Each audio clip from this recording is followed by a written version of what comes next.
So in my presentation, I'm going to start off with just giving kind of an overview of tribal agriculture and really trying to set some of the context.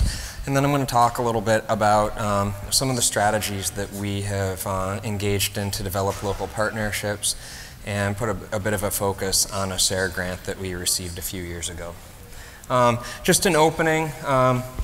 What you see here on this opening screen is hand-harvested wild rice, and that's a birch bark winnowing basket that it's in. It's from Bruce Savage's operation up at Fond du Lac, band of Ojibwe Indians.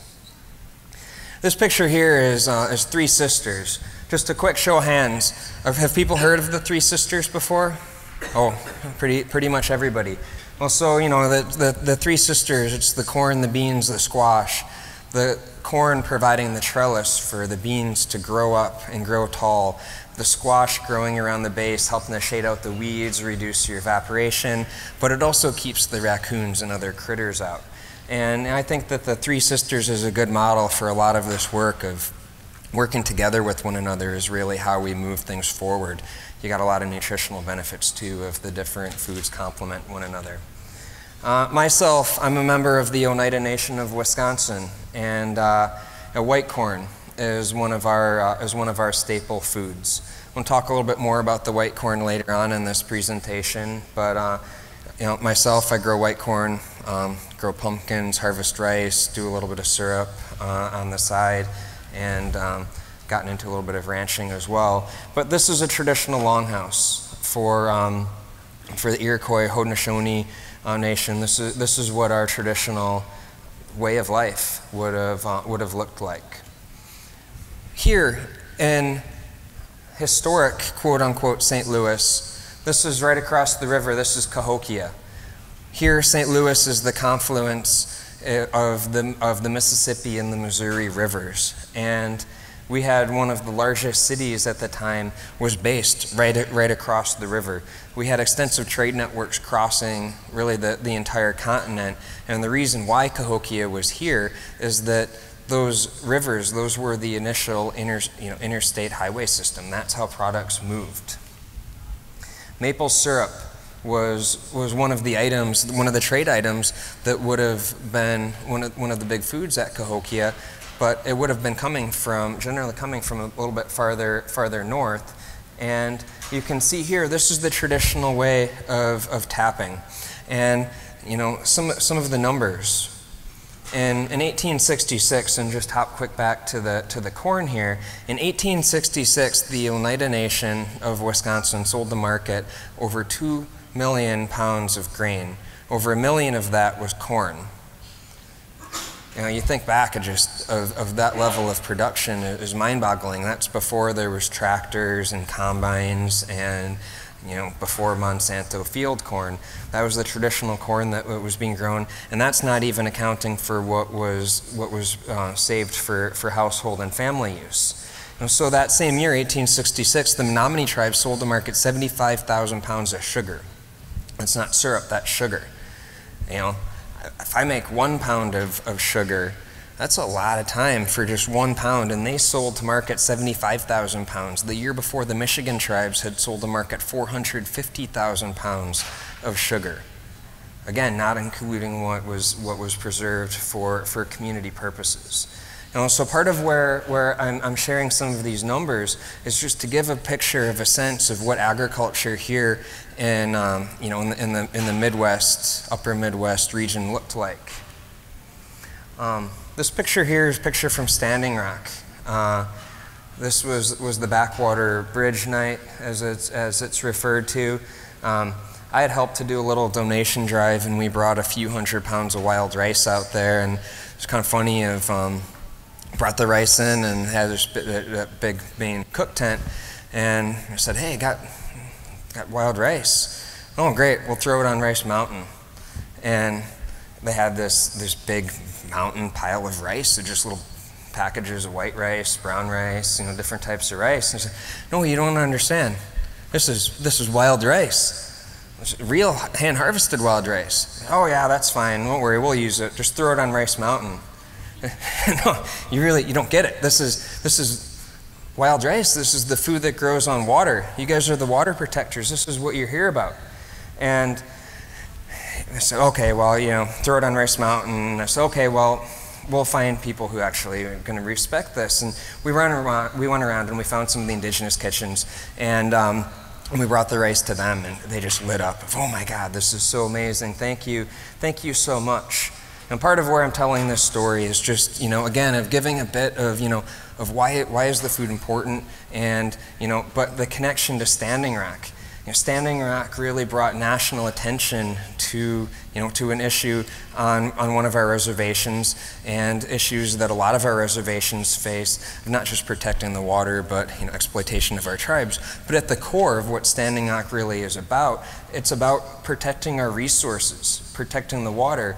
But if we're not using those resources, to grow food and to sustain our communities, then, you know, we're not really sovereign. You know, how sovereign are you if you can't feed yourself? So that's a lot of what my work is about. And, you know, you look at food sovereignty, you control food, you control the people. This is a picture from close by Standing Rock in the 1800s of pile of buffalo skulls, and part of federal policy at that time was eliminating the buffalo, because, again, if you control that food, then you can control the people. Here in the Great Lakes region, at a similar time, you know, as I was talking about some of the numbers of with the maple syrup, well, pretty quickly after 1866, the 1880s, 1890s, we had massive clear cutting across the region. This is, you know, people talk about colonization, colonialism. This is what really a control and a struggle over resources. You look at the native philosophy, though, of Chief Oshkosh with the Menominee tribe, you know, starting from the west, and you move to the east, and you take the sick and the dying trees. You save those biggest ones, because those are going to be providing your best seeds. And you only go at a pace where that forest can sustain itself over time. A little bit more of numbers. From the 2012 USDA Ag Census, we got roughly 72,000 American Indian farmers and ranchers on about 57 million acres, doing $3.24 billion in annual sales. And that's a lot of numbers, it's a lot of producers, it's a lot of dollars. But you can contrast that to Asian American farmers and ranchers. You have 1/3 the number of farmers and ranchers on 1/30th the amount of land, yet they're doing double the annual sales at $6 billion. And, you know, again, part of providing the context, this is part of the challenge that we face on our reservations, that we don't have the value-added production. We're losing a lot of opportunities for sustainable economic development and helping our producers to survive and really to thrive, because we're not accessing that value-added production right now. This illustrates some of those numbers. In the red, you can see American Indian farmers and ranchers, blue Hispanic, and then the orange is Asian American farmers and ranchers. Government payments, you're looking at $9,000, $10,000 on average for most other farmers. We're at less than $7,000. That's part of where my job is, helping tribes get better access to USDA programs. You know, at the same time, we have a $29 billion a year tribal casino industry. Over $4.5 billion of that, sorry if I said million, $29 billion tribal casino industry. Over $4.5 billion of that is food service, and almost none of the foods that are being served at this point are produced by American Indian farmers and ranchers. That's one of the things that we're working to change. And one of the other challenges that we have is, you know, I've got agriculture here in quotation marks. This is a wild rice lake in northern Minnesota. This is Upper Rice Lake, right off the White Earth Reservation. We still can't get farm loans for our wild rice harvesters or processors. It's something we're working on, but over the past, you know, 8, almost 10 years, there's been a lot of progress in working with the USDA and really shifting some of their interpretations of, you know, farming, ranching, agriculture to better apply to tribal circumstances and needs. And that's what Intertribal Ag Council over the past now 30 years has done, working to support our producers, working to advocate at a national and local levels for programs that help to better benefit and support our producers. I've got my coworker Vicki Hebb here, is from Cheyenne River, South Dakota. Vicki organizes our national conference every year and is on the administrative council for SARE. This was the save the date for our annual membership meeting from 2013. But that's some of the work that we do. Another one of our programs is the American Indian Foods Program. You can see in the bottom corner we have the Made by American Indians trademark, and taking producers to international trade shows and helping to provide some of that support with marketing. What my program is, I work in technical assistance, and we specifically work to help tribes get better access to USDA programs. You can see on the right is a conventional high tunnel. On the left is one built with an ironwood frame. USDA NRCS actually approved this as a practice that you can use conservation dollars to implement. If you understand how these programs work, you can really make them work better for your own community. Part of the challenge that we face though in the Great Lakes region is I can't tell you how many tribes I work with, they say, we're not farmers, we never have been. This is a picture from Cass Lake on the Leech Lake Reservation in 1910. And you can see those corn braids right there. Looks very similar to the Bear Island flint corn that's grown today. I was giving a presentation to their tribal council a couple of months ago, and everyone's like, "Oh, wow, that's so cool!" And looking at, I wonder whose family that is, and I wonder whose great-great-grandpa that would be. And I'm looking at the corn, and three of the guys said, "We're growing Bear Island flint corn on Bear Island this summer." But that's part of the challenge we have is how do we get people back into growing again? Well, one of the strategies we've taken is hosting food summits. In 2012, I'd worked with the late Jeff Metoxen from Oneida Nation, who ran the June Hinkwa farm there, and we kept on talking, man, we got to get everybody together. We got to connect with one another, see where can we partner, share ideas, inspiration, and so we hosted the Great Lakes Region Tribal Producer Summit. 3 weeks before the event, we had no funding. We had our agenda, and we had some people come in, and we got a $5,000 sponsorship from First Nations Development Institute, and we got on the phone and just called around, and we ended up having about 45 people that came, and it was one of the best conferences that we've had because everybody just sat down, and we spent the first, almost the whole first day just talking about, hey, what are we doing? A lot of the partnerships that are happening today that I'm going to talk about came, from relationships that were either established or strengthened at this event. That right around that same time, I had put in a SARE professional development program grant, and we got it for $75,000, and we had it, of a 3-year grant that we used to host a series of sustainable agriculture workshops. You can see here a few of the images from those workshops, and really was a very successful program. Around that same time, we put in a grant of a USDA Farmers Market Promotion Program grant that would now actually be a local food promotion program would fund this to get a mobile farmers market. And the idea on this is part of the reason with those numbers of where we have that lack of value-added production is that we have a lack of infrastructure in a lot of our communities. A lot of reasons for that, but really a lack of access to capital is the main reason. And when we got tribes sitting on over 100,000 pounds of hand-harvested wild rice, why is that? Well, it's because we don't have people out marketing it. We don't have the transportation to move it around. And so this is one of the strategies that we've employed. And we did a Reconnecting the Tribal Trade Routes road trip in 2014. Ended up at White Earth. And here's a glimpse of some of the products that we carry with that mobile farmers market. But we're sitting there at the Indigenous Farming Conference, and I'm listening to Winona LaDuke talk about Indigenous foods, and we're eating cold cut sandwiches. And we're just finished driving 10,000 miles, doing all these farmers markets, building new connections with producers. I ate fast food one time in that 2.5 months and come back and eat cold cut sandwiches. And it just made me think, man, when we're hosting these events, let's put a focus on the Indigenous foods. So, that year we had hosted one of the food sovereignty summits supported partially through that SARE grant. And then we decided food sovereignty summits were great, bringing around 400 people from across the country, but we need to get more hands-on. We need to get out in the field. So we branched off and we started doing Great Lakes Intertribal Food Summits. Did one more year at Oneida, and then we moved it over to Gun Lake Potawatomi's GJOC camp. You can see the save the dates here for those ones. Did one up at Red Lake. Red Lake now has continued doing that as their own annual event. But we bring our own chefs in, and that last event we did at Oneida, we're paying $20 a plate, $25 a plate, in addition to paying for our chefs to come in and providing all of the ingredients. Just was thinking, man, we got to get out of these casinos, and so we moved it over to this GJOC camp, and we had to bring our own chefs in. So we brought our full chef team, do a concurrent youth summit with the event.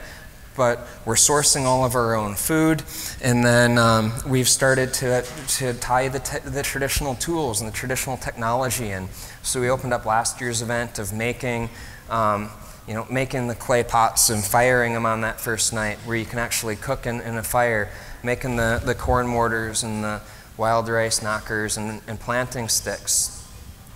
Here's a picture of part of our chef team from last year. Had 40 chefs put applications in to come in and cook. We had over 24 of them that had came. But we also have the concurrent youth summit. It's a big focus of Intertribal Ag Council right now, and moving forward, is that it took generations to destroy our food systems. It's going to take quite a while to rebuild them, and the only way we're going to do it is by engaging our youth. But part of the reason why we do these food summits, and a lot of what our core work is we can share the knowledge, we can share the tools, we can bring more capital. But if we don't have the inspiration, if we don't have people wanting to put the time into investing in getting out and planting, and when you're getting eaten alive by mosquitoes in the middle of summer, why are you doing it? Well, part of the reason why is it's because you want to. This is a picture of Warren Miller. He's from Stockbridge, Muncie community, but these are seeds he got from the seed bank there at that GJOC camp. These are seeds that his grandparents had grown, and when he brings those seeds back, he has more incentive than if it's just seeds that he gets from Walmart or from Seed Savers Exchange. These are the seeds that his grandparents had grown. One of our other efforts, Native American Food Sovereignty Alliance, we have an Indigenous Seed Keepers Network. Part of what we're doing right now is we're working with museums and with archives and going back and looking and identifying what seeds are out there, working in partnership with Seed Savers Exchange right now. Out of their 33,000 seeds, over 1,000 of those had native origins, and we're growing out 25 of them this year and getting them back out to the communities. Again, where you've got a connection with those seeds, deeper connection of where they came from. Jeff Metoxen with Oneida that I had mentioned, when we first started this Indigenous Seed Keepers Network, we were doing phone calls, and monthly phone calls, and everyone said, "Oh, my Oneida corn is, ankle high or knee high, or the crows ate it, or just however it was doing." And Jeff and I would talk afterwards, and he'd say, "Man, it's great everybody's growing the Oneida corn," which is actually Tuscarora corn. Another story on that. But we need to be growing their own. Each of these communities need to be growing their own corn again. And so this is part of what we're doing is going back and finding these varieties and doing the education of how do you effectively save seeds, because if you can effectively grow a plant and save the seeds, you really need to be understanding the full life cycle and production cycle of that plant. Another one of our related efforts is on the Indigenous chef and the food side, and the seed, the farm to table, of bringing that back. That's where the chefs have a role to play, but really engaging our communities as well, and not just going to New York and doing fancy dinners, but how do we get more of our youth and our families cooking again? We have hosted a Food Sovereignty Symposium and Festival. This was a more academically focused event at University of Wisconsin-Madison last year, because our tribal food summits are really more focused on our community and our producers, but an event that we had a bit of a broader focus. We do have our Great Lakes Intertribal Food Summit coming up in May. And this is, we're moving it to Meskwaki Nation. But one of the great things with that SARE grant, where we went from having nothing or $5,000 of funding, we've now been able to leverage partnerships of the host tribes kicking in funding, USDA providing funding support, and really it's, how do you work together? How do you get more stakeholders at the table? And showing success is one of the ways of doing it. And again, a lot of it is really building that excitement and that inspiration. Intertribal Ag Council also is one of the leaders in forming the Native Farm Bill Coalition. I know Farm Bill has been a discussion among several of the panels here. The idea on Native Farm Bill Coalition, we're used to have a Farm Bill process that started at the grassroots level with listening sessions in communities. That process in politics has shifted, and we feel that we need to be proactive, and we need to be really identifying what our priorities are now in getting partners at the table. And that's part of where I think that there are partnership opportunities with other folks in this room and at this conference of what are the programs that work, what are the support that we need, and how do we push for it with the Farm Bill. Thank you. Here's my contact information, and open it up for just a couple of questions.